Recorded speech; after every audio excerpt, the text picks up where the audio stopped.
Welcome back to another episode of Radio Melee. Today I am joined, as always, by the powerful and intuitive Toph. Thank you so much for joining me today, man. I love the adjectives you use every week. Yes, sir. And I am intuitive. I yes, do sir. intuit, as a matter of fact. Thank you. He does. He does. And hey, you know who else is intuitive? It's intuitive, powerful, organized, and most importantly, here.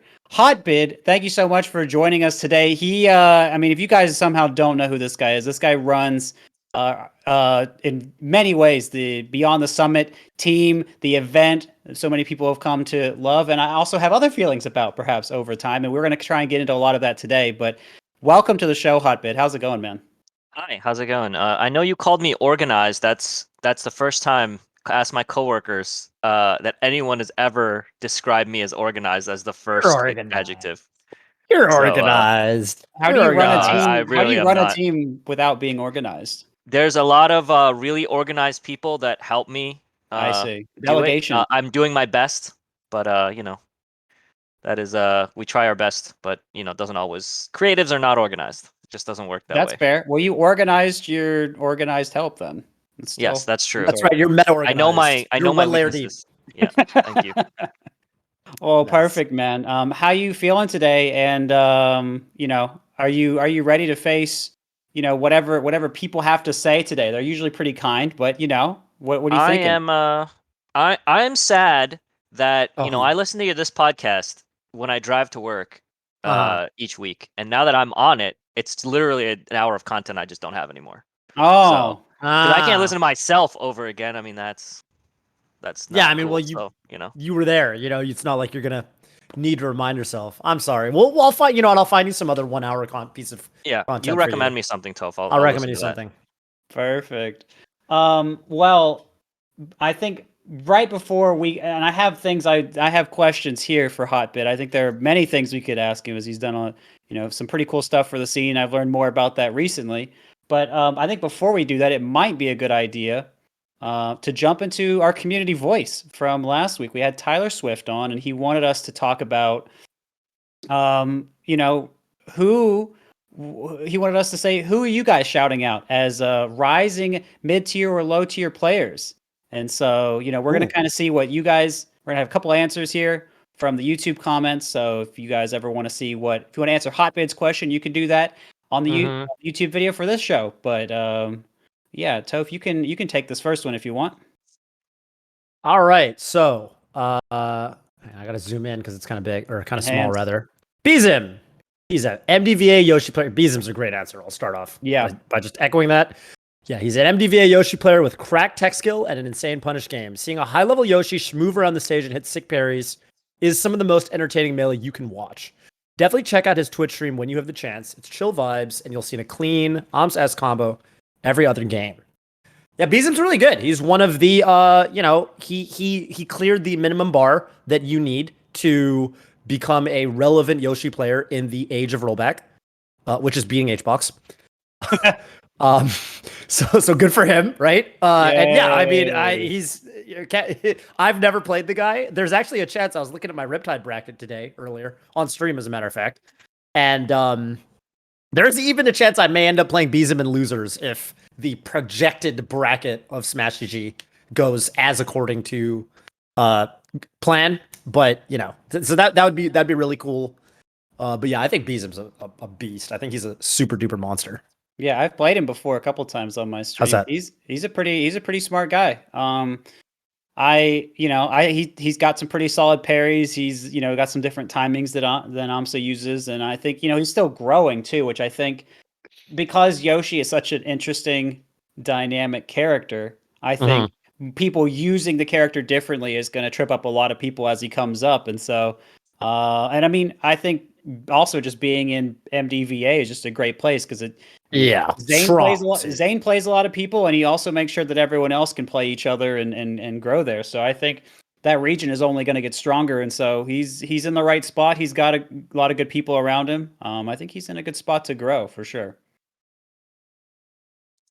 Hotbid, what do you think about BZimm? Do you like Yoshi? Do you despise Yoshi? When's the last time you played against Yoshi? Do you have any thoughts? It's pretty rare on Slippi. But what I'm doing is these names I'm just Googling in the Riptide fantasy bracket, the fantasy team that you can make, and I'm trying to see if I need to put them on my team. Invest. Like, how much is BZimm? He's 110. 110. Is that too much? Okay, 110 is fair. Okay, wait. I've actually thought about this. Can I talk about this for 30 seconds? Can we do a Toph tangent? Yeah, go ahead. Okay, so I was looking wait, hold on. Do you want me to tell you how much Toph is? I know how much I am. I'm overpriced in my opinion. Toph is also 110. I am 110. So it's if this guy's better than you, Toph, I'm picking him for the team. BZimm is probably BZimm's probably a better pick than me. If you're like being objective here, here's the thing. Nothing about who to pick. If you're gonna go for they have top 100 players available for $110. You could get Curve. He's ranked 75th. You could get Calvar. You get Harry Pogger. Calvar's $110. Harry Pogger. Harry Pogger. Ooh, that's an HBox Slayer. So there you go. BZimm, Harry Pogger. Put your money on them. I have Aiden on my team. Huge. Aiden, one of the only $85 values. He's 75. 75. Sorry, he's less than you. There's only 3 75ers. There's like a bunch of 70s, a bunch of 80s. Wait, he's only the one of the 75ers? That's funny. He's one of 3 $75 picks. I have no idea why they're in their own tier, but magical man. His own tier. Hey, you want to hear something funny about the fantasy? So someone joke signed up as Ludwig, and someone joke signed up as Cutie Cinderella. Ludwig is $20. Cutie Cinderella is $30. Okay, yeah, that is funny. How do they evaluate that? The people they just know, or okay? I have no idea. Well, then Ludwig say he said he was the weakest melee player in his house, right? There you go. Yeah, man. I think they put him up to that. Maybe I'm not 100% sure. But anyway, yeah, don't put your money on me. Please get Calvar or Curve, who are also 110. Or if you're really feeling spicy, you could pick up X top 15 player Hugs86 for $110 in your fantasy draft. Interesting. Yeah, very interesting. Maybe. Yeah, and let's see what other interesting mid tier we can shout out right now. I am curious about that. Manray. You can read this one. Sure. There's a Ganondorf player named Manray by the Drake and Josh official YouTube channel. Thank you for taking the time out of your uploads to tell us about Manray. Yeah. Some notable accomplishments are that he beat Fiction and RollBack Rumble, the big one, and he placed 13th to 16th at Galint Melee Open Summer Edition. Wow. Those are pretty good placings. Also, beating Fiction is not easy. That guy's pretty smart. Yeah, so, Fiction going Falco, but like, okay, it's not Fiction's main, but it's still Ganon Falco? Yeah. It's really good Falco. This guy's $80. So this might be a... that's a deal. This is an $80 guy. Hey, look, would we rather... this guy's resume is better than Aiden's. So I might replace Aiden with this guy. He beat Fiction. I know that guy. That guy's been at Summit. So yeah, I know that guy. That guy's good. Hey, let's go. I love that guy's Twitter. Manray is solid. So I do love that guy's Twitter. It is very, know, it's Aiden's powerful. Replaced. This guy's in. Well, look at this, man. I think Hotbid wanted to come on the show so he could get fantasy knowledge. This is perfect. Everyone wins here on Radio Melee. This is awesome. Yeah. And hey, if you guys release this after the fantasy locks, I don't want. We're giving a bonus to the live viewers. Right. Fair. That's a strong consideration. Hey, I got a mid-tier pick for you. If you're looking for another $80 pick, I'm just saying my boy Chevy from Washington, ex-power ranked Washington Samus player. It's a mid-tier hero, and I think he's going to make some waves at Riptide. Chevy, like the car?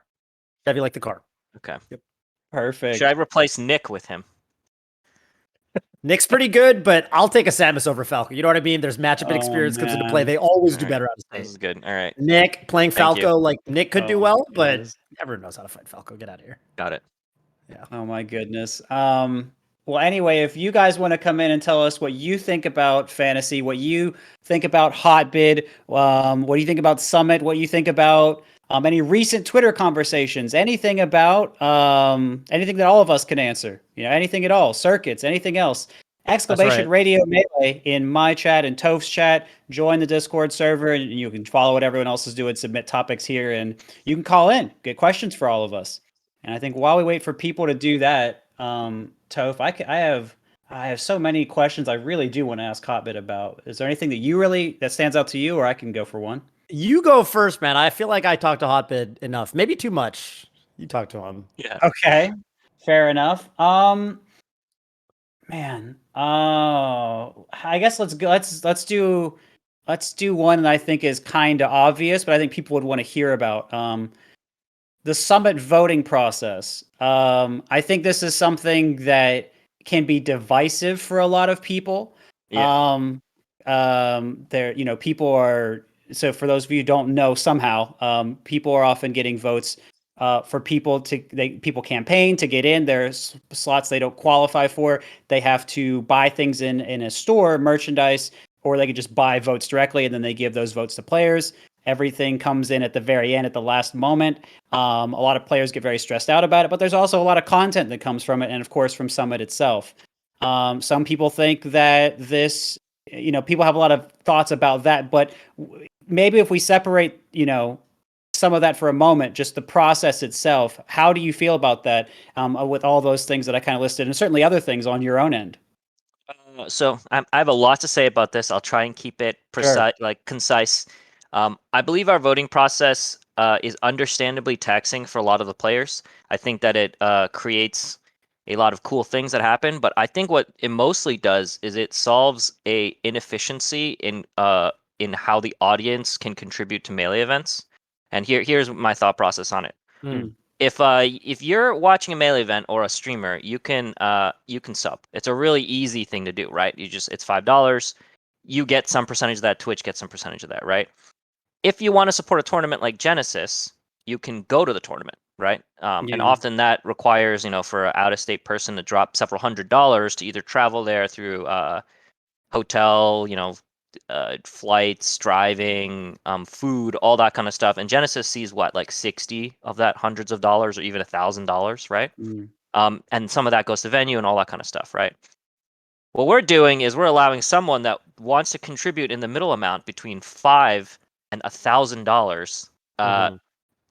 They can put all of it, literally all of it, goes to the TO or the prize pool. So it is actually a very midpoint, easily efficient way for someone that wants to put in $20 but doesn't know where to put it.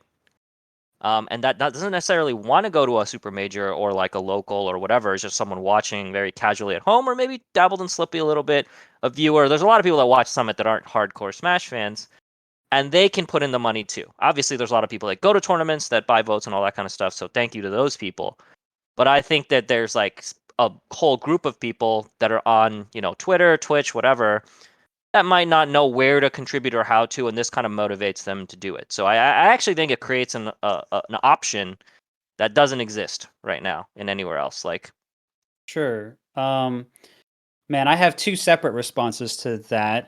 Let's take I think the angry person response, and let's say, well, how could you think up a system like this? You guys, there's so much money coming here, and it's going directly to you guys. And I mean, what about all, so many other people that are not asking for so much? And why couldn't you just run the tournament at a much cheaper price for everyone else? Maybe they feel like they're being exploited. What would you say to that? You don't have to spend the money then. You literally do not have to do anything. If the event was just nobody contributed anything, yeah, it would be a worse event in the sense that we wouldn't have as many events that are like crowdfunded and all that kind of stuff that are in the compendium.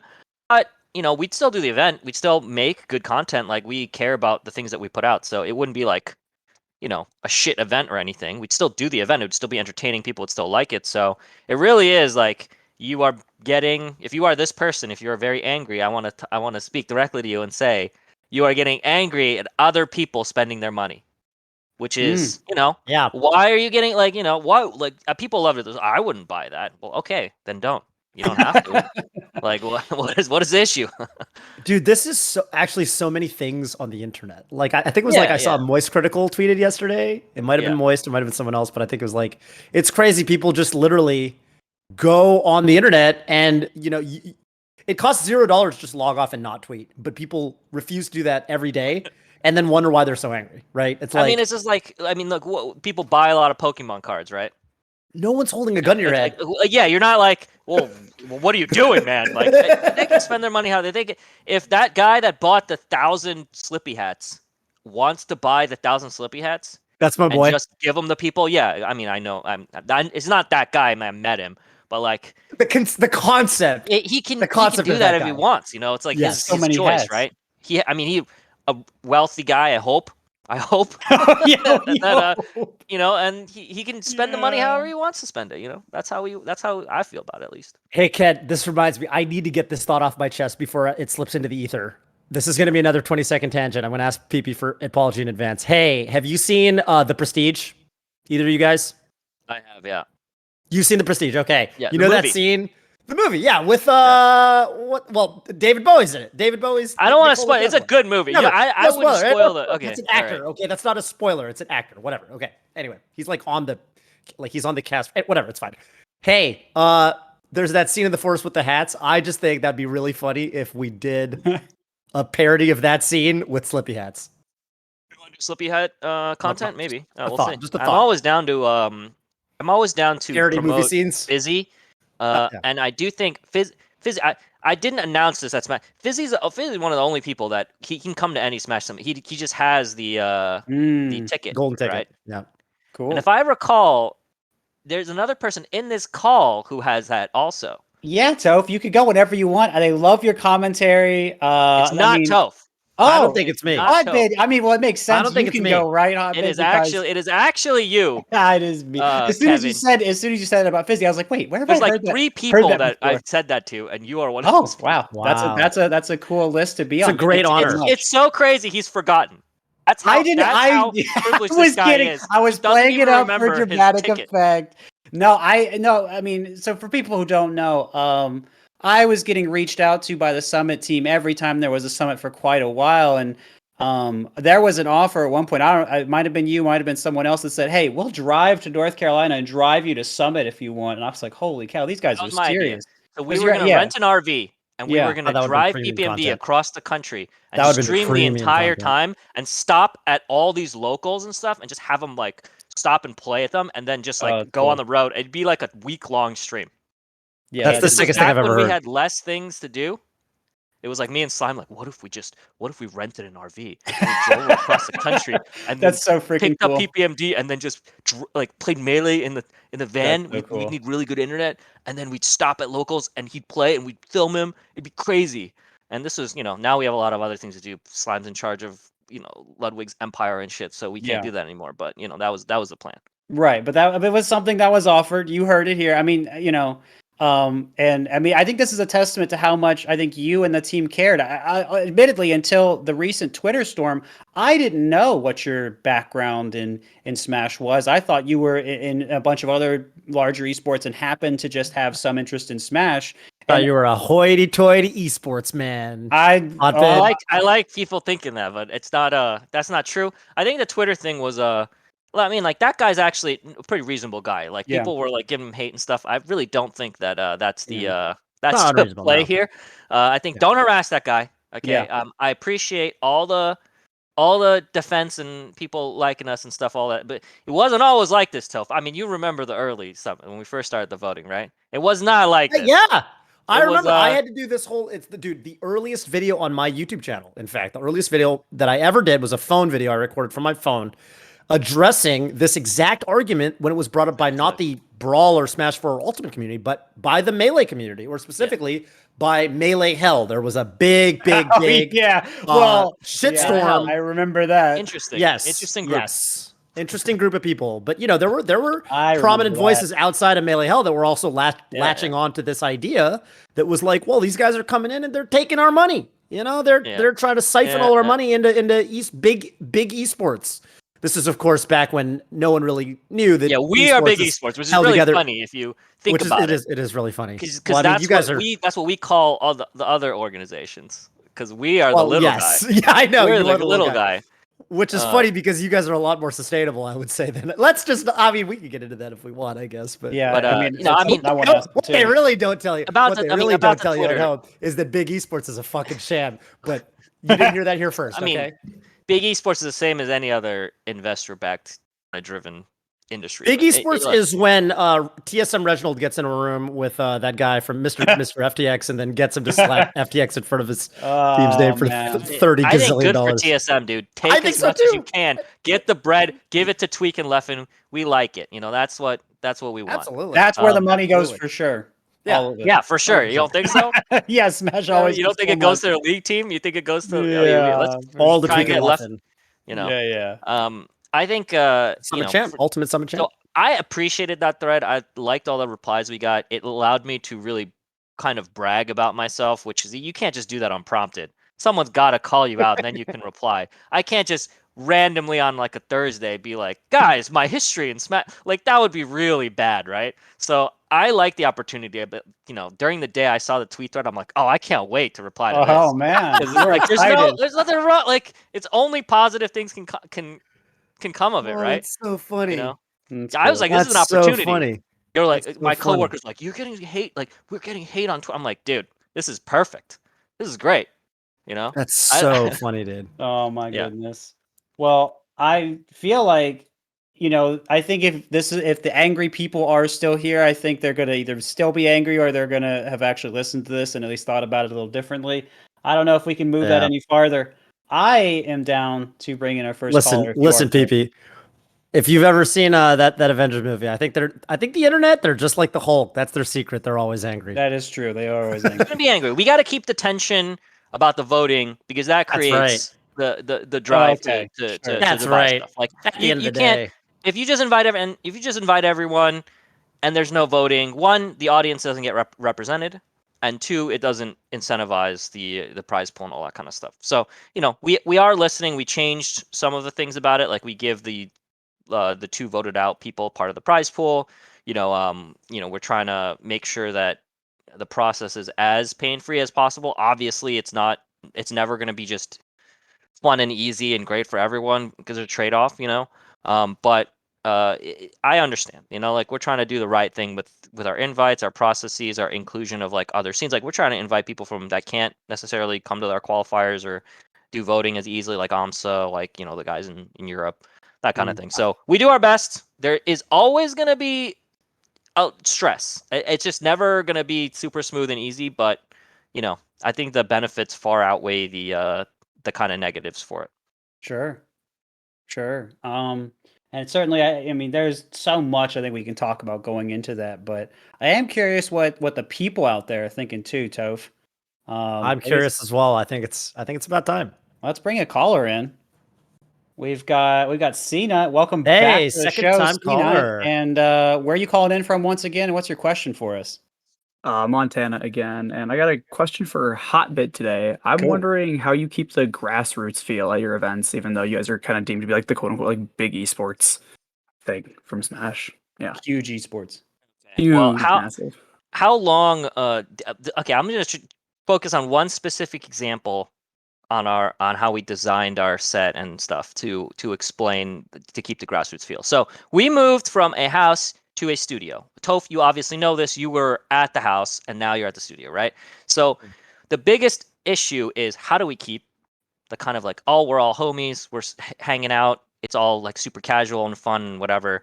So I'm just going to talk about one quick design element. So the stairs, you walk down the stairs and you walk past the mic, and then the food is in the background. Okay, so those are like really simple things when you think about it, but they're actually very important things. Now, all of that is like for example, when someone is at a CS:GO event or a Dota event, the pros don't commentate. Sometimes they do, but usually they don't, right? And the difference is really a pro sometimes wants to get on the analyst desk, but they say something like this. They go, oh, like, I guess I'll just go back to my hotel, see how I feel, then come back, and then maybe I'll cast. And the answer 99% of the time is they never do it. They never come back. They always just sit in their hotel room right after the match or whatever. What we want to do is make it so that it's as easy and comfortable as possible for someone to literally, as soon as they're done talking, they're walking by an interview mic. It is not the same as like having to wait 10 minutes and then do a press conference. You're on stage and you're just like right after, and someone is like has a mic in your face and asking questions. all of the stuff that you see in the background at Smash Summit is a long, complicated, almost super deliberate process and it looks chaotic and it looks like whatever, but it really is a lot of planning and a lot of thinking about every single element. Even placement of where the food's going to be, where the mic is going to be, all that stuff to try and make a player comfortable enough to be happy and fun on camera. Okay? Right. If you design it a certain way, then people, even if someone's talking, if someone else is coming back to food, maybe they interrupt them or they take one of the commentators' mic and do something because of the way you've designed everything, the layout of the chairs and everything else. Yeah. And my second point to answer that question is that obviously you know a lot about this, Kevin. It's just players have a very they have a limited amount of like social capital in their bodies and like energy. Mm-hmm. And we're trying to make it so that they're happiest and funny and like have that energy ready to go. And that's why there's no media at our event. We don't allow anyone except our filmers, right? We don't allow really fans. I mean, we allow VIPs, but they're all told to like leave the players alone essentially unless they I didn't really know that. Easy kind of like situation, unless they know them or like, that kind of thing. We're trying to keep it so that the players are super into like the environment and able to like talk and have fun and everything like that. And also the last point is that Melee players, I mean Smash players in general, they just care more. Like not to try and gas up all the people that are coming, but they are easy to handle and they just care more. Wow. A lot of Dota and CS:GO pros, they're done after it's over. They just go back to the hotel room. They won't say anything. They don't care. Understandable. I mean, like they go to a million more tournaments and make a lot more money, and maybe they're not as into it as these guys are. But like, I love working with these guys when we're doing skits, that kind of stuff. So I'm gonna remember that you said that for a long time. What? Melee guys are easy to handle. They are. I'm gonna remember this. Look, it's a process. The first time, I see. The first time at the first summit, they were like, "Dude, we got water." I remember. Water. And people were like taking selfies with the cooler of water. Like, I remember that. Water they were so excited that we got food. We got food, and then they were like, "Wait, you're gonna get more food for like another meal? That's crazy. You can't do that. Where's this coming from?" And they're like, "Oh my god, every meal!" And I'm like, "Do you want Starbucks? We can just order you Starbucks." Like, what? Yeah. You guys cover that? And we're like, "Yeah, like just whatever you want, man. Like they deserve it. They did the voting and all that kind of stuff, right? Like obviously qualified. But Dota players, they don't care about any of that stuff, And now Melee players are like that too. They're a lot more, used to it, so that it's not exciting to have water anymore. Like they're like, do you have like a kind of option, like that? Then now we're into that kind of stuff. But before it was way more. They were way more excited for the basics, basically. Remember this moment to everybody watching this. I will take a selfie and be very excited about the water at Smash Summit 12. Sorry, should I be invited to commentate? Yeah. I will be very excited about the water. I'll bring that feeling back. I want you to know, to this day, I'm always excited about the Uncrustables. I know. Yeah, I mean, they're not healthy for you, but they are not healthy for you, but they'll get the job done. They'll get the job done. I know there's never been an official Smucker sponsor, I don't think, but my brain can't attach the two. Yeah. I know, right? We almost had Shin Ramen come through the last time, dude. I can't wait for that. I hope we get that one. That'd be cool. That'd be big. Can't wait to do some ramen related skits or something or content, whatever.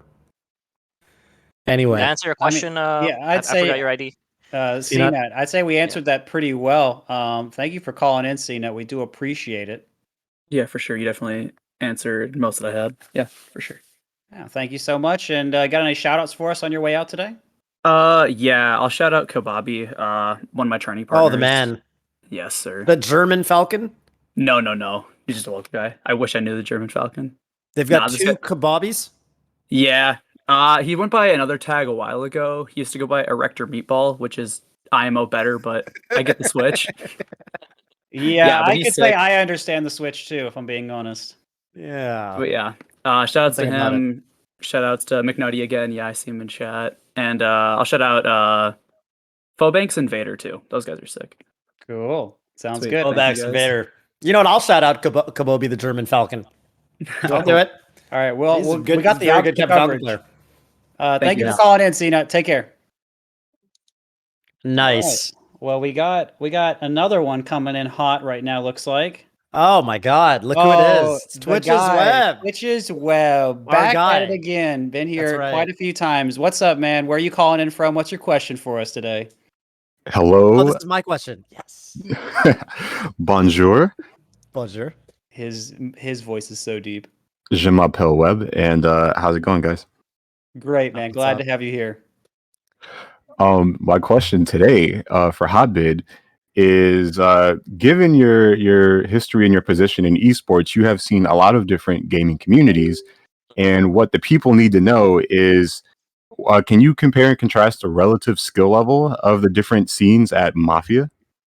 Yeah, I can. This is easy. No. Oh this no. I know where this this one. I know where this goes. Oh no. Yeah. All right. So we're in trouble. All right. So I think like a true melee player, after 9 to 11 summits of playing Mafia, you guys are way better now than before. Okay. This is like okay, that's good. That's good. Like, I actually didn't know if that was and true. I think you like, I mean, there's Rocket Leagues. I guess I could separate Ultimate and Melee since Ultimate has just had less summits, so they're like less good at it. I think Void is pretty good because he actually comes to the Melee ones and plays in that. No, that's true. I think Dota. I think Dota's better because they're just used to it. Like they've played a lot more than the Melee scene. I think Melee second. And I think after that, like the new scenes like Rocket League, whatever, they're on their first summit. Or even Ultimate's on their third one. The more they have, the better they're gonna be. It's really an experience thing. So is it just their skill against those other players? Do you think? I mean, do you want who I think is the best melee Mafia players? I can tell. Sure, guess everything you can, man. I'm also curious. I'm also curious just to let the seed how you answer this. I'm also curious about how the scenes play differently. I think you once told me that the Dota scene does a lot more like they'll do a lot more fake analytical. claims. Yeah. They're like analytical and they don't mind fake claiming, and I feel like they're less like all friends. That the players don't know each other as well because they're all like separated around the world. But Toph, who's your top? Like, who do you think are the 3 best melee people at Mafia? In Melee? Yeah, in Melee. It is like echoing what PP said. It's hard because a lot of being good at Mafia, especially being good at town, is knowing the people you're playing with.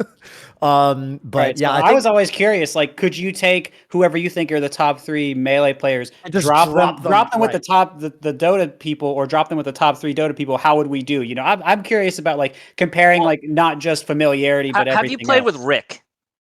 Toph, do you remember Rick? From Smash? He was the MVP from the Mafia LAN we had, and that guy was insane. He's good. He doesn't know anyone, and he was by far the best player. So it really is how there's you general are at skill. Mafia. Yeah. Because he was crazy. Like he got everything right. He was able to. I mean, the main thing he was able to do is he was able to convince people.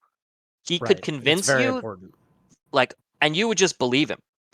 Pretty much no matter what. Like if he didn't get Mafia, but if he was Mafia, we would just believe him. Yeah. So he was like very good at it. And he's like calm and explaining things to you in a way where you almost just want to agree with him. Very articulate, like very good at, like very confident. You just want to be on his team, kind of. Yeah. Like natural kind of charisma. And I think people Go ahead. No. I agree with you. That's a really good point. I don't remember which melee somebody was at. I think immediately, right? Mango comes to mind. I think Mango, especially his town, is very solid. Mango's very good at Mango's very strong. He makes you believe in him. And it's almost funny because I remember when we played, remember for Smash Summit 10, the online one, we played Discord Mafia. Correct. And I remember I had to. So it was Mango. I think Mango and Hugo were the Mafia, and it was like do or die, and I had to suss out Mango. And I remember thinking, Mango's such a good town and such a convincing town that the fact that I'm not convinced by him right now actually is the only reason I think he's Mafia. And I remember I asked him, like, dude, Mango, I think you might be Mafia, man. And like his answer was like a little shaky, and I knew immediately, like, dude, no, if this was Town Mango, he would have been like, get the fuck out of here, Toph. What are you talking about? Like, dude, you think I'm Mafia? You're a fucking idiot. Guys, don't being sus. Isn't don't being sus. And the fact that he didn't say that, I was just like, oh, dude, Mango's Mafia. Like, I think the good thing about Mango is that even if he's wrong, he gets the town to be organized and do something, which is I think gets you more information, and I think it's so. I think he's actually like Town Mango is really strong. Mafia Mango is like whatever, like he's average, but Town Mango is really strong. I would say. Who's your top 3? Yeah, I'm curious. I want to hear. Players? So let me really quick pull up the players that were at the last one, and I'll just okay. So PP, have you played Mafia at all? I played Mafia in the first time in the first one, and I looked at Axe's nervousness and I called him out, and I was wrong. So use that for what you will. So I think so obviously I think I think Void was really good at both scenes. He's just smart at it. I don't know if he really counts as melee, but I think that so HBox tries really hard.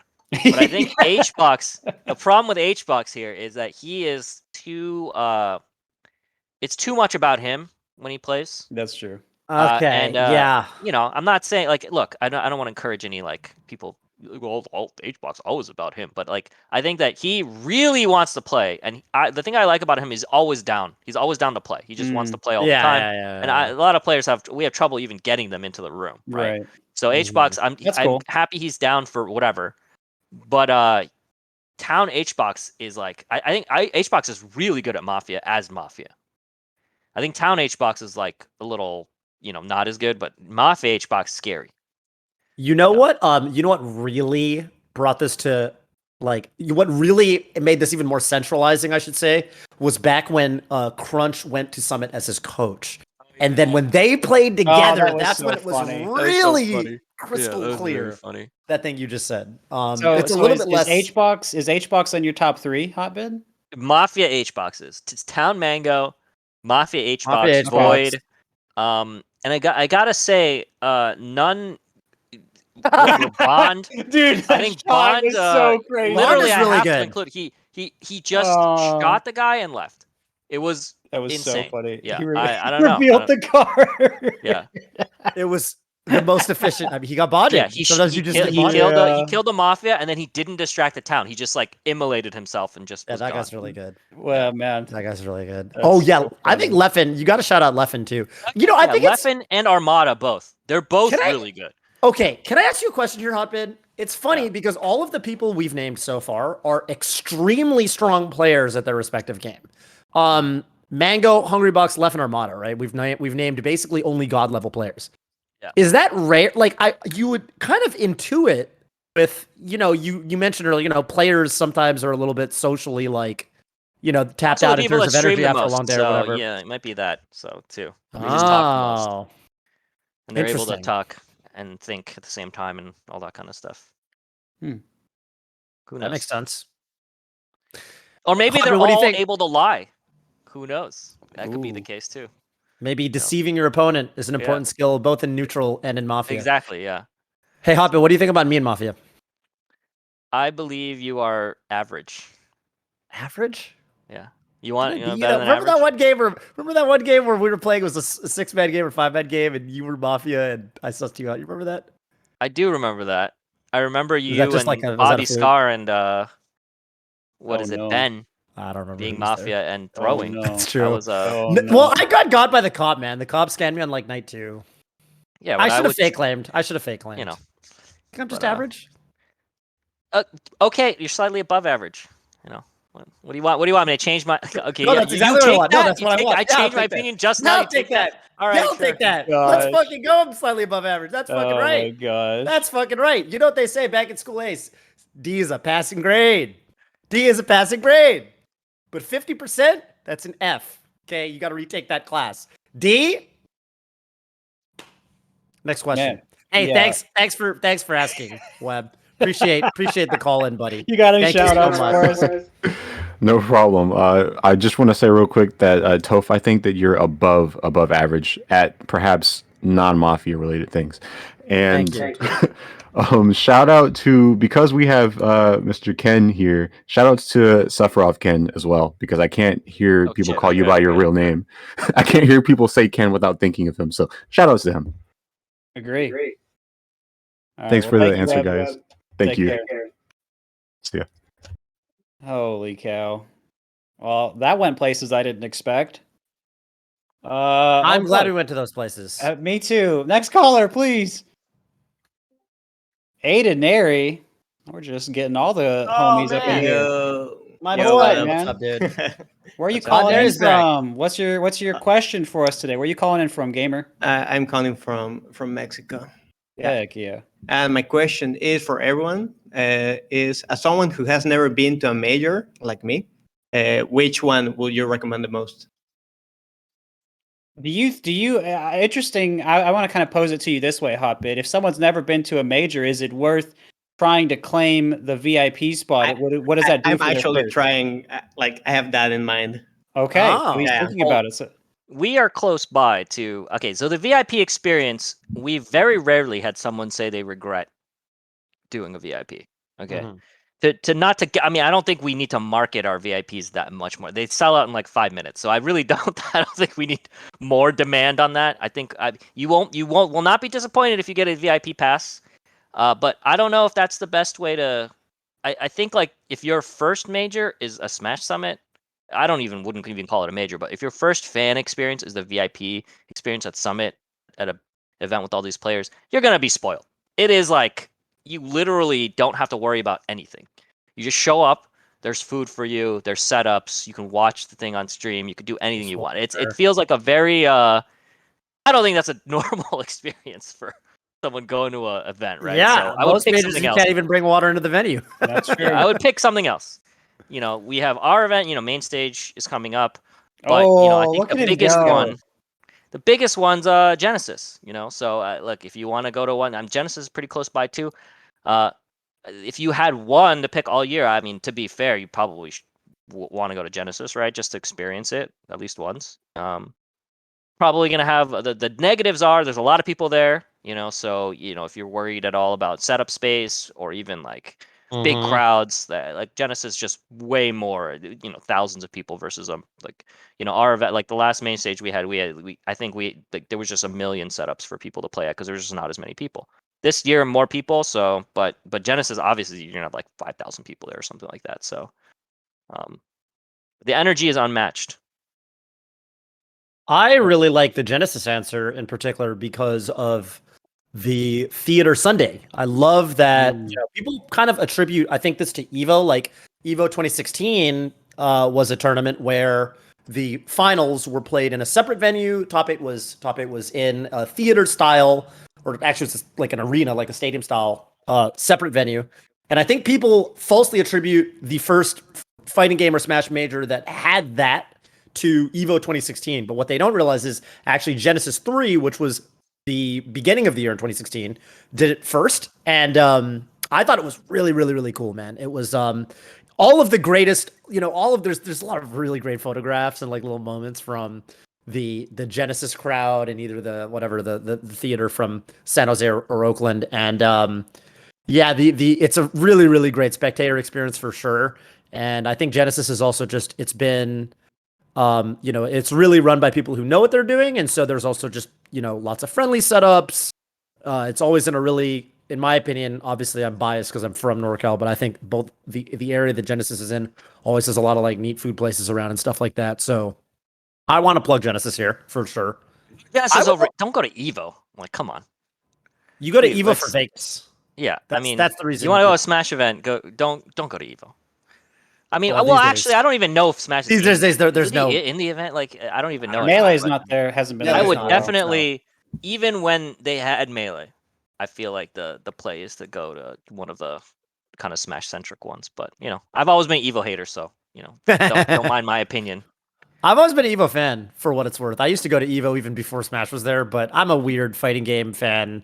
You guys don't have like I'm only like a hater for how like kind of they've treated the Smash games. Like, I don't know much about the others. I'm sure it's a great experience for like Street Fighter or whatever. Like, I don't know. Or if you just want to go to Vegas, but yeah. If you want to go to Vegas, that's fine. Yeah. You know what tournament I do got to plug, by the way, too? I got to shout out Air. I went to Air 5. Now, this is tougher to go to. Hotbit mentioned proximity. Air is on the other side of the Pacific Ocean. It's in, or Atlantic Ocean, depending on which way you go. Probably Atlantic. Air is in the UK, so it's a little bit far. But man, Air 5 was just like, it was such a cool. You want to talk about grassroots? Is there even another one of experience? those? They said they were doing another one. They announced that they were unretiring as TOs to put on Air 6 at the beginning of the year, but I don't think they ever squared away a date because they're waiting to see how COVID would shake out. Yeah, okay. And I think with the Delta variant, they're still kind of on hold. So I think if you go to the webpage, I think it's like soft announced, but they never locked in a date. So I assume, maybe sometime next year, we'll see. But man, I'm definitely going to be there. That tournament was, hey, a little bit of a plug for GG Melee. At some point, there's going to be a video of me telling my story of when I went to Air 5 and how special of a tournament that was for me. Nice. That's going to be on the GG Melee YouTube channel, so I'll spare the Radio Melee listeners from having to hear it twice, but let me tell you, that was a bonkers tournament, and if you want to Google search one thing to convince you to go to Air, just Google Air 5 Awards Ceremony Armada Chugging. And Armada chugged like a giant like stein of beer, and I'd never seen anything like it in my life. Heck yeah. So that's my answer. All right. Well, I will plug a couple that are not in the places that you guys said, but those are just some of the ones that came to mind anyway. Yeah. Shine. It's one that's famously kind of known for having a good player experience. A lot of majors, Genesis included, from my understanding, and when I went to the last one, that was also my understanding from talking to people. Hard to have setups, but Shine goes very far out of their way to have so many setups that if you're going to grind, you will absolutely be able to play. So if you're going for the player experience, prioritizing the in-person experience in that type of way, Shine goes to extra lengths to help you with that. A different one that gives you a different experience is SmashCon.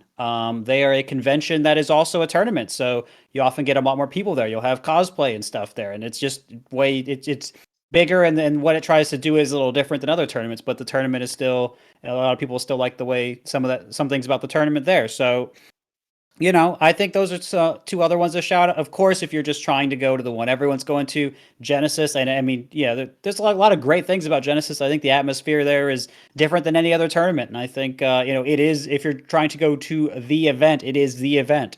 But if you're looking for other things to do at the event, I mean, those are some other options to consider. So it's really about kind of what you're looking for, and I think as you kind of explore, I mean, once you get like one Genesis, maybe you start saying, well, what do I want to do otherwise? Like, that was cool, but what else is there? Or you do other things, and maybe I want to get to Genesis, see how it compares, right? However you want to do it, I think that's all pretty good. And it's going to matter about where you live too, like we were saying, proximity. So SmashCon and Shine are what I'll add to this, but I mean, there's a lot of good majors, a lot of good events out there that we could lock in and support. But yeah, thank you. I might try to go to Genesis. Is it happening this year? Yeah, it's happening. Well, it's in January. Yeah, January. Yeah. I might try to. January. And then I'm gonna try to go to Summit. Yeah. There you go. Oh boy. I have to edit a lot of videos. Yeah, we'll get you there. Between the two of us, we'll get you there. Yeah. I think everyone should try and experience the Summit VIP once. I think that is that's worth it. Yeah, if you're within the means. You might need a few more spots for everyone to experience at Hotbid. Well, don't give us any ideas, Toph. Yeah, don't give us any ideas. That's right. See. You could always buy 666 Slippi hats or whatever. Yeah. All right, Adineri, thank you for calling in, man. You got any shout outs for us on your way out today? Not really, just to all of you. Oh, thank you, man. Yeah. All right, well, thank you for calling in, and have a good rest of the day. Have a great one. Oh, man. Love to be able to plug some tournaments here. I'm very excited. I'm going to my first, offline. Okay, not counting Smash Summit. It's a little bit of a different experience, as you mentioned. I'm going to my first offline major, in 2 years, this Friday. So very excited for that. I'm going to Riptide. See how that shakes out. Aaron, really cool. Yeah, really cool guy. Yeah, he was at Melee Summit, just hanging out. Really? Which one? The last one. Oh yeah. Hell yeah. Which was a great time. Man, Melee Summit 11 really couldn't have ended in a better way. It's really if you were gonna skip one, that's a bad one to skip. That's a bad one to skip. It felt like a history moment. It did. It did. It was the best thing you could have asked for coming out of the. Well, we finally got one. Okay, I gotta say our finals haven't been the greatest, so we finally got one. We got an all-timer. for the biggest prize pool. Everyone loves talking about the M2K win, so you guys got that too. Yeah. We had M2K, and then the Axe the Axe one. The Axe one was big. That's big. There were some other ones that were very close, but people will remember this one a lot more. I just feel people will remember this one. Yeah, sure. Reverse in the 10 games. The Axe one, just to even elaborate on that, I feel like the Axe one was special because of him winning the tournament overall, not necessarily like the grand finals. Like it was like Axe versus Wizrobe. But there's also Wizzy there, which was crazy. Nobody remembers. Cool. It was really cool. Who do you remember third place at Axe? Axe versus Wizrobe. Was IBDW? No, that was he got fourth. I don't know. Nobody remembers. IBDW. But people, I'm pretty sure that's the kind of thing. Like people only remember the finals. They don't remember it was third place. I mean, I thought it was Xbox. Is it not? No. Frick. I thought it was IBW. It was Wizrobe beat Leffen. That person still. Leffen. Yeah, Leffen. Yeah. IBW got fourth. Right. But yeah.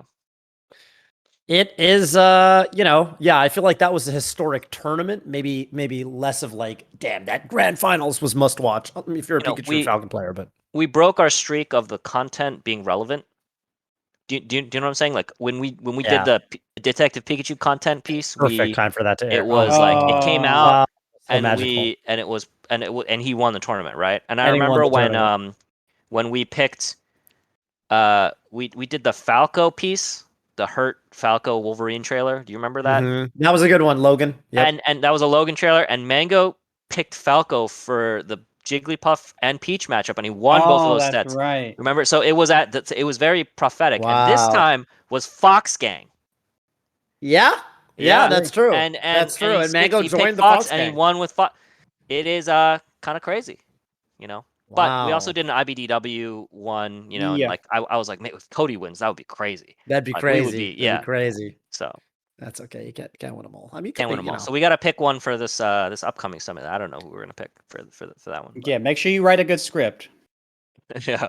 I think maybe it's time to invest in the Plub Club again. I don't know. We'll see. All right. It's time to get our next caller in, though. We got our caller just about to hop in here. HolyBrownMan. What's up, HolyBrownMan? Where are you calling from? Hi, I'm calling from Portland, Maine. Cool. What's your question for us? I've been there. I've actually been to Portland, Maine. There's that one mall. There's that one mall. Yeah, it's a nice place. So. I love Portland. I love both Portlands. I've been to both. Yeah. What you got for us today? Yeah. So my question is for people who like started out as commentators, or not commentators, excuse me. For people that started out as competitors. Sort of why and when do like those people decide to maybe stop being a competitor and pursue something else? So like becoming a commentator or a TO or maybe like a YouTuber or something like that. It's a good question. Hotbit, do you have thoughts? Yes. I always have thoughts, so I don't know how much you want me to talk about these kind of things, but there's a clear hierarchy of where you want to be in the scene about what is fun. Okay, at the very bottom is spectator, not player. Okay, so like that is the worst. Like spectator, that's the worst position because it's still fun, but you don't get any of the kind of you're just a fan. Number one is obviously player. If anyone could be something good at what they do, it's player. Player's number one. It's like Dota. All the commentators would trade their entire commentary careers to participate in one TI. For Dota. So it's player, and then it's like coach sometimes, Sometimes it depends on the game. Depends on the game. Because you still get the team atmosphere or like it depends on the game. Contributing, especially for team esports, I think it's a very win-lose thing too, right? Because like people want the purity in life. They want to be able to win or lose very clearly, right? So coach, and then it's like commentator, right? It's funny how you mentioned the purity about how you want to be able to win or lose in life, because with the best thing about being a commentator today is with Reddit, I feel like I get that, because if I ever lose a commentary, Reddit makes sure that I know. Yeah, but even when you win a commentary, it's nowhere close to the highs of actually there's no prize. No, there's nothing in there's nothing in the contract I signed with BTS that says. And by the way, if Twitter and Reddit really like your commentary, like we know what we're getting with you, right? We're not. There's no like you can't really go outside of the margins of where we expect Toph to be in his commentary. You don't have a first placing or a dog shit 100 whatever placing. There is the commentator bracket, but that's a little different. It's true. Hey, commentator crew battle $0. So then, and then after commentary is 5 stocks, by the way, is like production, and like production and like observing and stuff. And that's where most of my friends are like in this tier. Mm-hmm. But commentary, like, when did you decide I'm a commentator now? But, I mean, you're still competing, but like no, that's a good question, focus, right? So for me, it's a little. I think this definitely varies right across. Like in certain scenes, you have to make a more concrete decision. I mean, for me, I've been fortunate enough that TOs typically, obviously not for Smash Summit because it's an invitational, but like typically Sheridan or like, Riptide, right? I'm entering Riptide. So I have been graced by very kind TOs and there are a lot of talented, people who make schedules for production, and they're pretty good about scheduling blocks outside of, like, they'll schedule my commentary blocks when I'm not playing, right? And there's kind of this tacit understanding that if I happen to play out of my fucking brain and make top 8 at Genesis, I will, we'll cross that bridge when we get to it. I've always said, look, if that ever happens to me, I'll just drop out and commentate. It's not that big a deal to me. But I've been lucky enough that I've never had to make a concrete decision. I can go to tournaments and usually enter and not have it interfere too hard. But, there's the argument of like, am I preparing the same way, knowing, sometimes you have to commentate and play and you can't warm up the way you would as a player or whatever. And, that's a call that you might have to make, but it's, for me, I think I very much like that Smash and the FGC are very open bracket centric events where anyone can enter, anyone can participate. That's always been very special to me.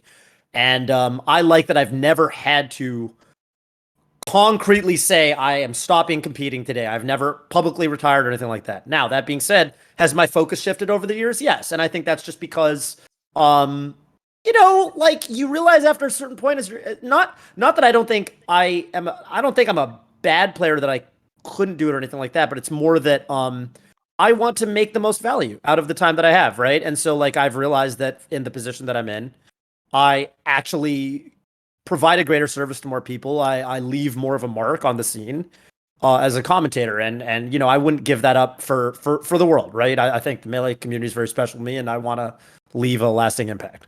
So for me, it's been all about kind of personal meaning and just where I think I can do the most good, I guess. Sure. Seems fair. But that being said, if I make 65th or 49th or 33rd at Riptide this weekend, then I'll be singing a different tune and I'll be yelling "See me on the sticks" to all these fucker netplay Falcos who think they're hot shit when they take a single game off my Captain Falcon. Yes, you, not you, Potbid, the other guy. Yeah, what's your follow-up question? My follow-up question is: has there ever been that debate? Because there's a debate in every scene. Yeah. Where at some point in the scene's lifespan, some player makes the comment, these commentators get paid way too much and they're terrible. Has that happened yet? I believe that's probably a little bit.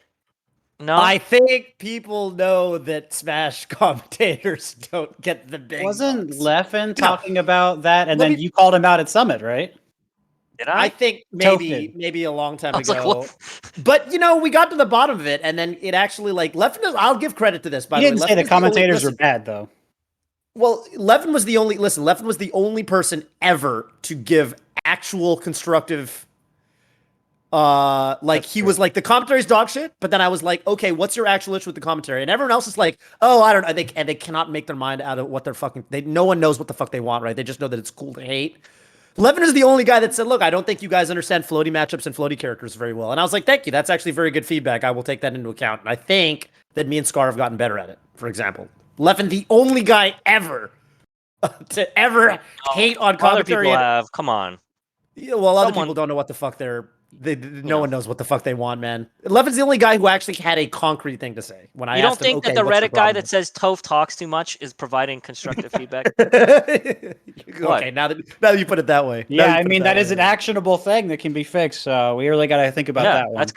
That is concrete feedback, though. That's true. That is concrete feedback. No, I don't know. Summit pays. You guys pay great. Yeah, I'm not complaining about that. It's just we pay you guys less than other scenes. I'll tell you that. Sure. Yeah, I mean, relative to because it's just because of demand, essentially. You don't do. You don't get into significantly. That isn't like some insane amount less, but it is relative to what the. No, I know how much other casters make. Yeah, I used to. When I worked at Twitch and stuff, I'd talk to other casters from other scenes about this sort of thing. Some scenes are wild. I'll tell you that. Some scenes we cannot afford them. It is just like. But if you really think about it, when you're in the top 1% sponsorship, though, yeah, I know. If we're in the top 1%, millions of Shin Robin bucks. If you're in the top 1% of your industry, you should be making a lot of money, and a lot of industries don't, right? Even at the top 1%, like if you're the top one, I don't know. I don't want to name a job and then feel like I'm judging that job, but if you're in the top 1% of a high school teacher, right? You probably actually do make a decent amount of money. You're probably some really ritzy not that much school, though compared to top 1% of literally anything. They're private schools and stuff, I guess. Yeah, so top 1% of commentary really doesn't make that much relative to players if you think about it. Yeah. Now top 1% of players relative to top 5 to 10% of players that's a big. Yeah. That is different. That is every scene struggles with that though. Yeah, but even if our top 100 is the top 1%. Even if our top 100 is the top 1%, right? There's so many people in the top 100 that don't. Yeah, it's a big curve. Anything. Yeah, going from top 15 to top 5 in Melee is a big jump. Yes, in terms of notoriety. But it's So at a certain point, you kind of realize, and that's kind of the thing, right? The curve for me, I feel like the curve for how much you feel like you can make an impact is a lot more. It's just easier as roles that aren't player, because if you're trying to be a top player, if you're look at how many, okay, obviously Mango's a little bit of a special case because he's also just a very charismatic guy, but look at how much Mango makes off of being a player, or when Armada was competing, how much he would make in a year off of literally prize money alone. Versus, I remember when Silent Wolf got 7th place at EVO, top 8'd, the biggest tournament that year, which was EVO 2015, beating Leffen. And then he was like, damn, I literally could have stayed home and gone to the local. He made less than, and beaten Bladewise for twice as much. Yeah. He literally made way less than the dog washing. Yeah. He made less than he made twice the amount he made top 8ing EVO as the 10th best player in the world or whatever he was ranked that year, that he makes every weekend beating Bladewise and Fox Peach at our local Seattle tournament. So, it's and I think that's hard for a lot of people. I think it's hard when you're getting so good, it's a really hard video game and you're really putting yourself out there and you're really pushing yourself, and the flights aren't paying for themselves and the hotels aren't paying for themselves. And it's tough to get a great sponsor, and you can get really, really, really good and not see the returns that you were hoping for. So, it's always a consideration. It's like that in every scene, though. Yeah, maybe a little bit more in Smash in terms of the overall pie of money that you can get, but in Dota, the tier 2 Dota scene, for instance, oh man, it is struggle city, because it is almost worse that you're sitting there making 10K a year when the teams that you barely lose to are literally making millions of dollars. Millions. It is not making the NBA, being in the D League forever. You know what I'm saying? That must be rough. Yeah, that must be rough. And also, I feel like one thing that Smash has managed to do pretty well is I feel like there's a lot of people that have found a way to kind of make it as with streaming and other stuff. We've gotten pretty good at that, where there's a lot of people that are kind of propping themselves up now that aren't, I look at some of these other scenes and they're players first and a lot of the time nothing second, right? And that's really hard when you're not winning, as it turns out. It's difficult to determine how many pro players in your game deserve to be full-time and just do that game.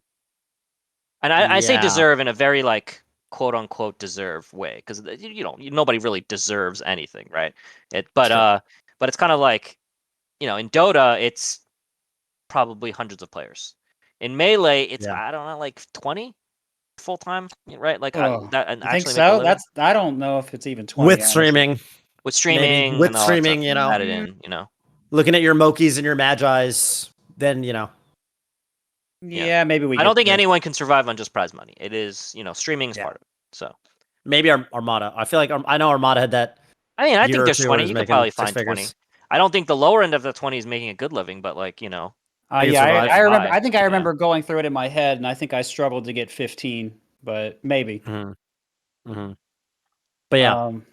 Yeah, so I mean, I guess I can answer the question. I'll not take as long because you guys have given some thoughtful answers already. But for me, I think, especially after listening to Toph, I added a second one. But my first answer was, I think when people get tired of it, or they get burnt out, or they get satisfied, right? I mean, when they no longer have that fire anymore, your two options are to rekindle the fire or to go somewhere else and build it that way. And if you don't feel it for competing anymore, what are you doing? Yeah, because you're going to need that. You need everything you can get, and that fuel is going to push you forward. So you really need that. Yeah. But there's a second way, and this is something that I kind of thought about after talking to Toph, or hearing what Toph had to say, is you could still like competing. You could still like it a lot. But if you end up doing more for the scene, whether that's commentating, TOing, streaming even, I guess, whatever else, content creation of some kind, and then you find more success with that than you do with competing, I think many people over time, whether it's, they want to go into what's working better for them or whatever, but they'll start moving towards that. And this partly comes from what Toph is saying about doing what you think can provide the most value, but it's kind of nice to be putting your time in and getting better and seeing that come back to you in a faster, more powerful way than when you're competing and you're grinding and all this. And maybe you're getting a little bit better, but it's taking a while. And, unless you're one of the few people at the very top that's making a lot, then, or you get to that point, then, that spot doesn't mean a whole lot, unfortunately. So, yeah, I mean, so again, I think my two answers are, you either kind of burn out because you get satisfied, or the grind is just so much, or you find something else that you like more, and maybe it's still in the community. But yeah, I think those are the two ways. I think it's so funny people use the word satisfied, because I feel like it's I use it deliberately. I think I've seen it happen to people. They don't like admitting it when they get satisfied, which is it's a very big trap. Okay, interesting. I thought you used that word because it's funny for someone like me. Like I scratched the surface of top 100, for a couple years or whatever. But you've won majors, so like I was kind of thinking from your perspective, satisfied makes sense because you got to. And I. By the way, you don't have to be a top player. You could be you could make your local PR and be like, oh yeah, that was great. And this is the thing that gets so many people is you might not realize it.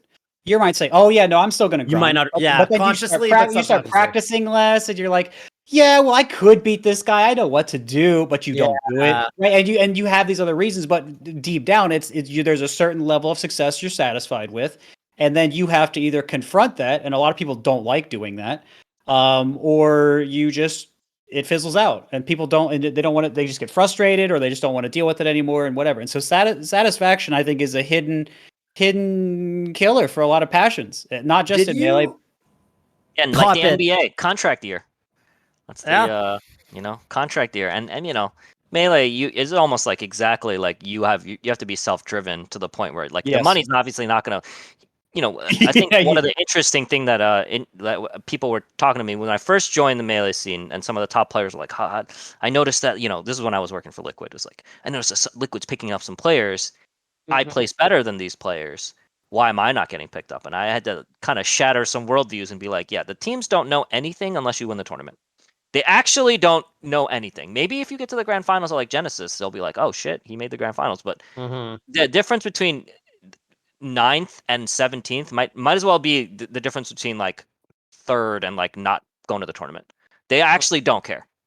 It's like how many stream and Twitter viewers you have, and then did you win? Can we put that in the deck?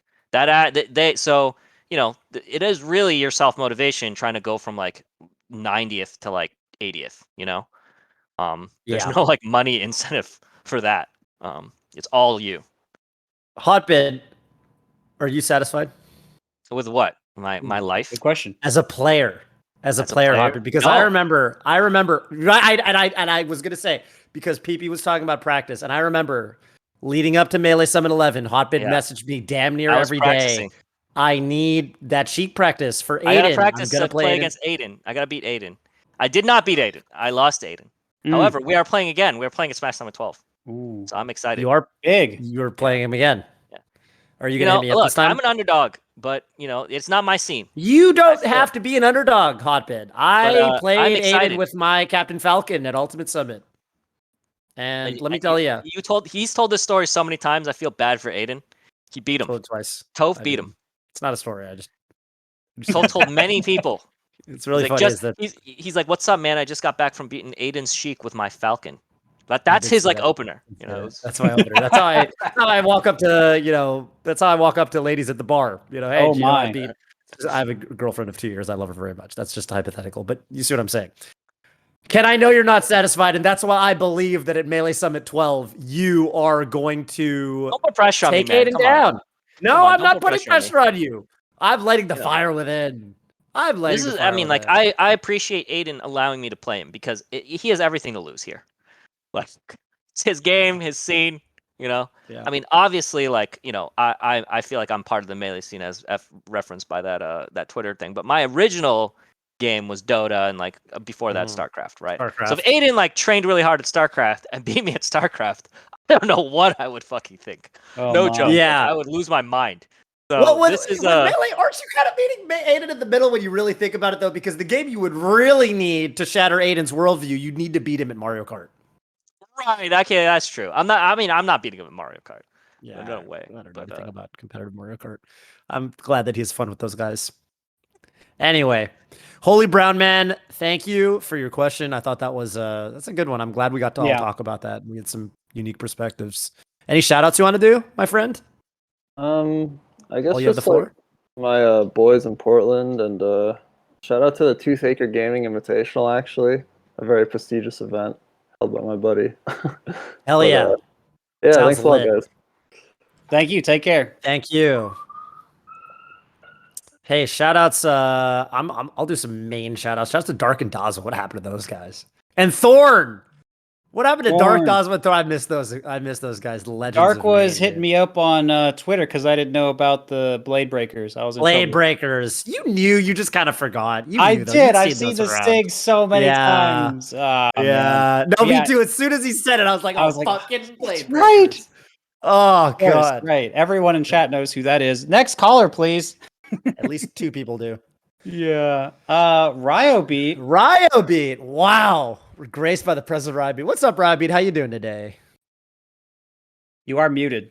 You are muted, unfortunately. Oh, also tell us where you're calling in from. It is customary that we ask everyone where they're calling in from. You could lie. Can you guys hear me? Now we can hear you. All right, sweet. Hey, what's up, guys? My tag is Ryobeat. Calling in from New York City. Shouts to New York. Love New York. New York's awesome. And my question for everyone is, as IRL tournaments come back, what ideas do you guys have for incorporating Slippi kids into the LAN scene? And that could be as small as the local level to as big as something like Summit.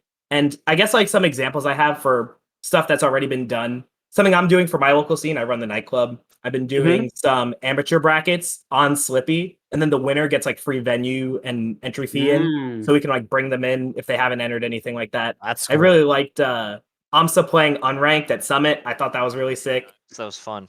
Yeah. And Slippi qualifiers, obviously, those were also really good. Had a lot of viewership. And you can take that question from as small as big as you like. I remember this thing that Anther used to do in the Anthers ladder days, like smashladder.com, where at the end of every season, he I think if you won if you were literally number 1 on the rankings, you got a little monetary prize, like $25 or $50 or some gift card or something, right?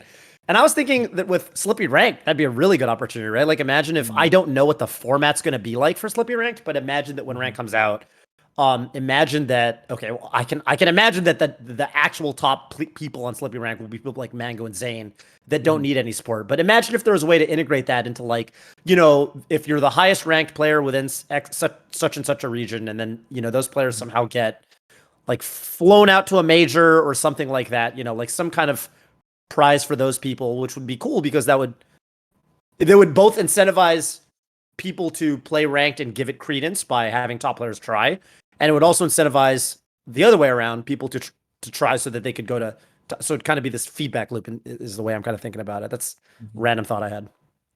You guys got anything?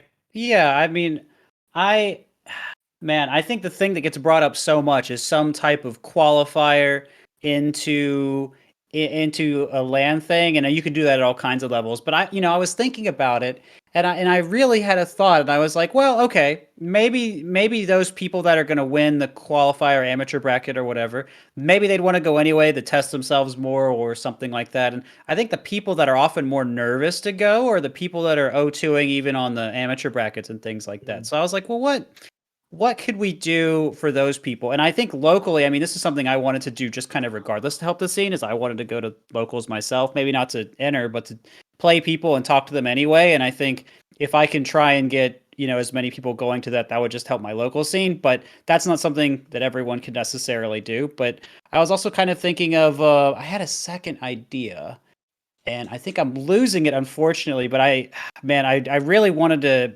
find a way to oh no, that's what it was. For people that played, even if they didn't do very well, if you could somehow incorporate those results into seeding into land brackets, if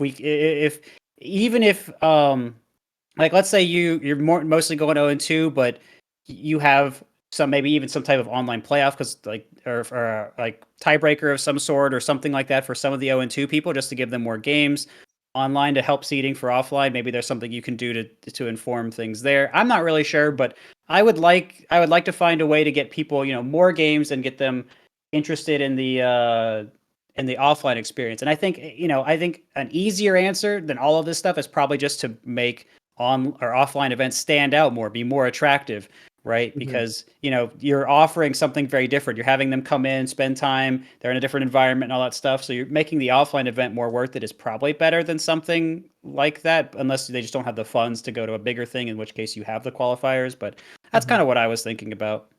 Right. I don't have a lot here. I do think that the important part is making these people feel welcome, not because they don't know the etiquette. Like we did a joke, the joke content pieces about how melee etiquette, that kind of stuff. But if I was someone that never been to a live event and only played Slippi, you can actually get very good just playing online melee. But you don't know, I was like, how do I stage strike? What do I how do I do all these things? What is the normal thing? Do I just go ask someone to play friendlies? I feel like, especially being very welcoming, being nice to these people is number one, because first, melee Smash in general is one of the nicest scenes to new players. Like one of the things in let's say Dota or StarCraft or whatever, if you're bad, people tell you to uninstall. Okay, they're like, you suck. Uninstall. Hey, Toph, remember that time you told someone to quit? I did. You were thinking about that. People rarely do that in Smash. They love the new players. Yeah. Whether it's online or whatever, I remember, my first, I went to a tournament in New York City, actually, Nebulous, and Nun was there. That was my first time. Oh, and he was in my pool. He was in my pool, and he played me, and obviously it went very bad. Okay, I completely knew, you got destroyed, whatever, right? And later in the event, he doesn't know who I am. He doesn't know I work for Liquid. He doesn't know that I would eventually help manage Smash Summit or anything. Yeah. And later on in the event, he comes up to me and he's like, "Hey, man, how did you do in the pool?" And I'm like, "What? Wow. You're very nice. You don't have to ask me that stuff. You don't have to even care. You're just crushing people or whatever, probably getting pretty high in the tournament. But he was just nice guy. And I'm like, man, everyone's so nice. This is great, And then later on, when he qualified for Summit, I remember messaging him like, dude, I don't think you remember this, but you were my first experience in this in one of these tournaments. You were a very nice person. Wow. And he's like, oh yeah, whatever, thank you. And but I think that's number one, just making them feel welcome so that they like their experience and they keep coming back.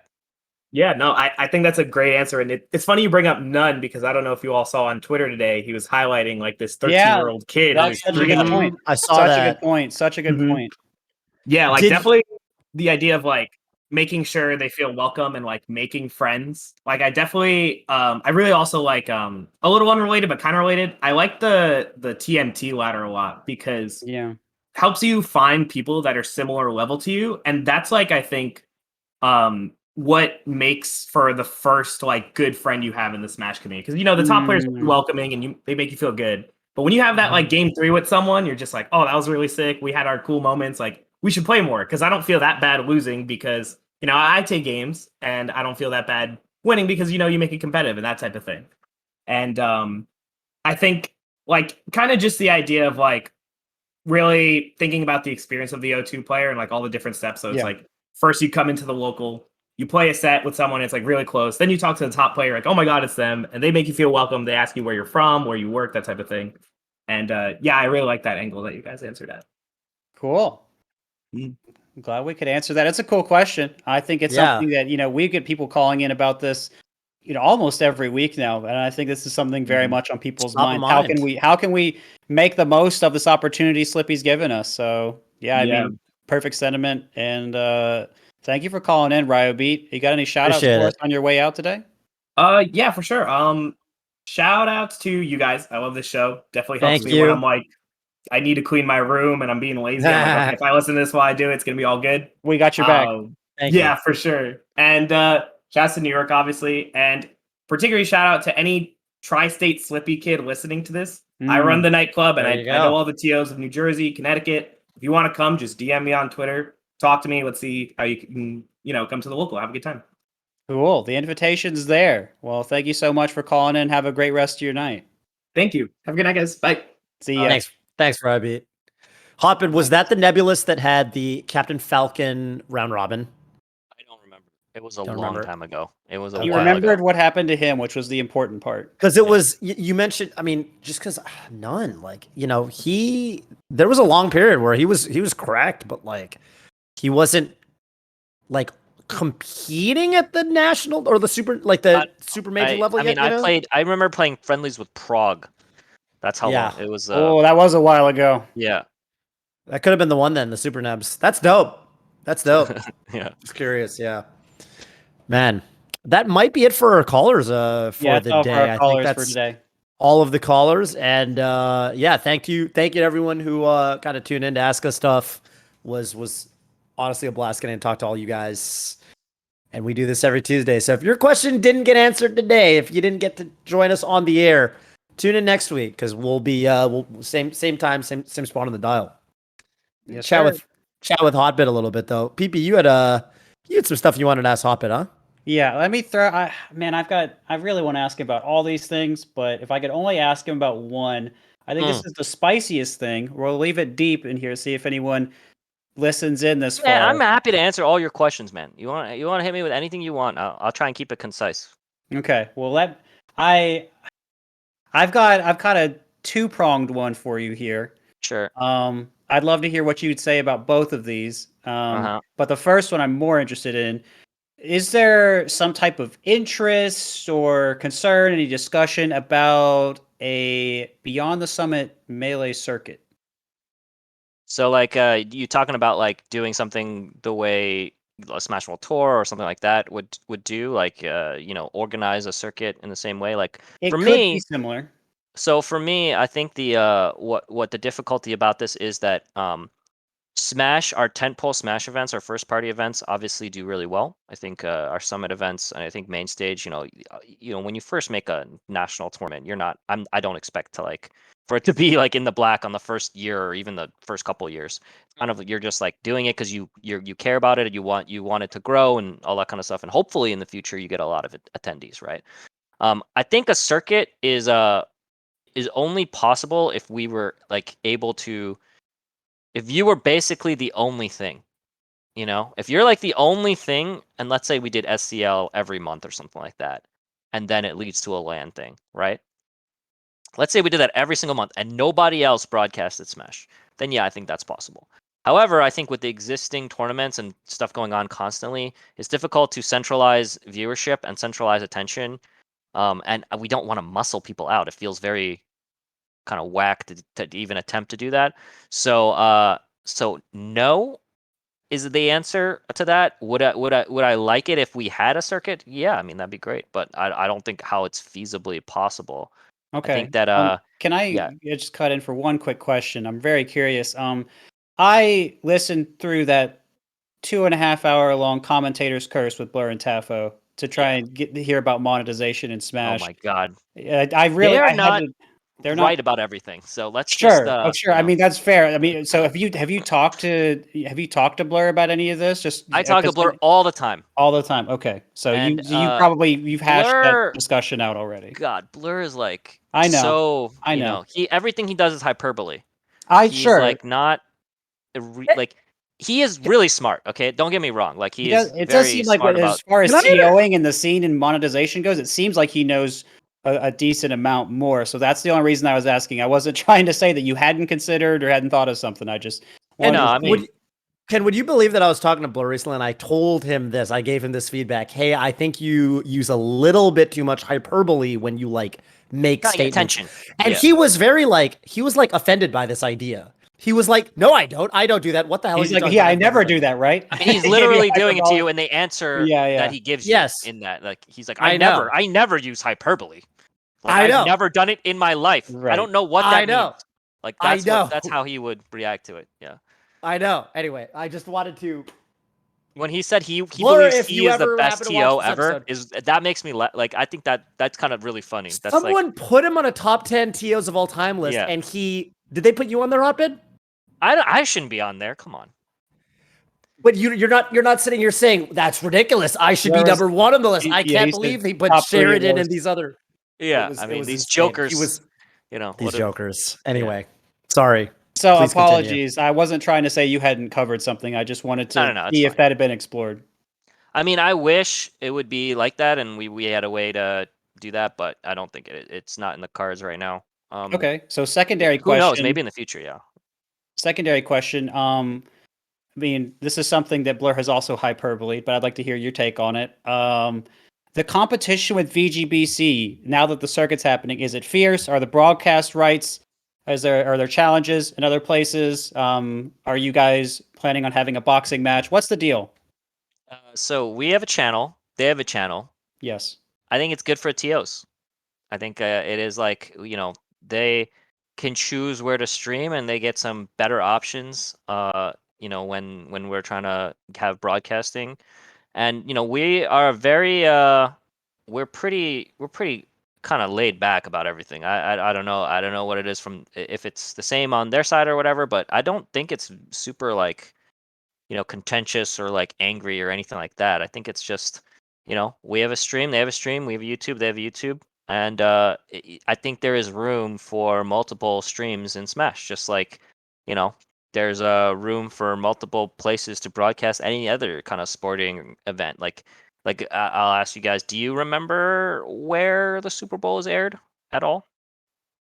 Remember if it's on NBC or CBS or anything like that? So, you want to watch an event, then you'll find it. It really, I think it's less about the stream itself and more about how how it goes and like how people feel about it. And that's how I feel. I don't think it's like I don't think there's a huge difference really. We try our best with the reruns and cutting out ad time and not making mistakes and all that kind of stuff. But that's mostly for our first party productions. We help and like help guide a lot of these other events when they're not on our channel, and we do things to do that. But it's mostly their event. So we are like the broadcast partner, and we'll help how we can. Sometimes monetarily, sometimes with feedback and consulting and sales and all that kind of stuff. But yeah, I don't think there's much to honestly say about that. We're pretty I think we're pretty cordial. Like I talk to Gimmer sometimes to cooperate on things. But sometimes there's date clashes. Sometimes we're competing for the same event, but all it is just kind of business. Yeah, no hard feelings. Kind of how I view it. Okay, so I asked the two questions together, and you can keep it. You can have a brief response to this if you want, but I am curious because I asked about the circuit, and you said, well, if there was just one streamer, but I don't want to muscle anyone out. And then I asked about VGBC, and you're like, well, it's just business, and then they're doing their thing. So I mean, I guess to put it to you straight, for the Summit perspective, if muscling VGPC out was a thing that helped a circuit do well for Melee, would you consider that? Would you want to do it? I'm just kind of curious, like what a consideration like that is. Is that what's limiting you guys, or is there other things like TOs being organized? think that it is a monumental amount of work to do for something like a circuit for everyone. I think that I don't envy the work that they're doing for Smash World Tour. I think you're seeing that there's a lot of complexity, especially doing world regional stuff, and then obviously, you're worried about Nintendo potentially cracking down on stuff and like you're about COVID too. ruining all your work instantly with a tweet or whatever, or like an email. I think like we're doing our first party events. We're happy with them. Trying to be essentially a proxy Nintendo is not something that we're very interested in. I think that's unless there's some big internal okay from it's just such a big risk to take. Do you know what I'm saying? Like just putting like all this time and resources into it. I do not think we can muscle out VGBC. If that's, I guess, is what your question is. Sure. I think that it is streaming is very it's tied. Obviously, if you're the only streamer, and TOs don't have their own streams, which they do. Some of them do. Right. If you're the only streamer, it is beneficial to you in general, right? You can sell broadcasting rights, you can get sponsors easier. All that stuff is in the cards. But muscling out implies that we have a lot of money, and there's some way to hold on to these TOs that would then like be loyal to us in some way. Like essentially muscling out is like when you have a lot of money, you make sure everything's streamed on your channel, you kind of put the other guy out of business, and then you walk everything back as you're the only one in town, right? Kind of. I don't think that's possible for anyone. Not in this scene. There's not. That doesn't like that's like a ESL versus I guess DreamHack. Now that they merged, it's not really a big competing thing, but it's like in other scenes there's like that. There's TOs that really out there competing with each other, trying to get all the events, trying to get the team signed on. Like Mango can't play in other events other than our BTS events, and I feel like that's the kind of thing that is way too cutthroat for our, like we need every event to kind of succeed here. I don't think it's like CS:GO where it's like Astralis is only going to play in our events and that helps us, right? Like that's kind of if you had the means, if you had the means to literally own. Here's my plan for Smash monetization, and I'm only half joking about this. Okay. We need to get a billionaire's kid to really like Melee. Okay. You find the most vulnerable billionaire's child. And you get them addicted to the Smash games. Yeah. Okay. And then they're just putting in the. I mean, we're seeing a little bit of this with Ludwig and Critical and stuff like that. But like, imagine Bezos' son. He's just a cracked fox. Okay. Timmy Bezos. Right. Yeah. He's Timmy Bezos, the fox player. He's just insane, and he loves it so much. He wants to compete. Yeah. We get him addicted. Like, everyone's super nice to him, right? Everyone's super nice to him. He runs $1 million Smash event. God, we got to keep certain people away from him. And it's nothing. It's nothing. We got to make sure certain people. To him, right? Yeah. I legitimately believe in the game so much that I think if we get billionaires child to try it enough, we could make this happen. People, we can make this happen. Oh man. This is like an operation. There's a guy. Instead of this like the Slippi to land pipeline, we just stop all that. We just start looking up billionaire children. That's the way we go. No, I've got a million Walmart kids. Like, couldn't we find like a whole bunch of those? The grandchildren of the guy that made Walmart. And make like, hey, this is what we do. We get Walmart because they are having trouble with their workers. We get them to have a national tournament with all their workers, right? And the winner, gets like, I don't know what, $1 more per hour or whatever they want to put on their prize. And then that gets their managers interested. And maybe the Walmart kids will be like, oh, check out this game, right? What do you think, Toph? Like, I'm into it. Remember the day 9 tournaments with all the like Facebook versus Google and stuff like that? We should do that. Let's get in there and really make the corporations fight against each other in Melee. I love like Team Twitch versus Team Amazon. Well, that's the same team, but Team Amazon versus Google or whatever, Facebook and YouTube, and get them all in a crew battle. And really take that seriously. Oh man. Absolutely. Yeah, now we're getting to the real meat of the save melee issue. The real meat and potatoes. We Can I gotta answer your get. question? Is Yeah, that the- I like the Timmy Bezos angle. Yeah, well, it wasn't really what I asked, but it's a good answer. It was. Thank you It for just that. evolved. It evolved. Yeah, it did evolve. As that's what these shows are. They just go into something else.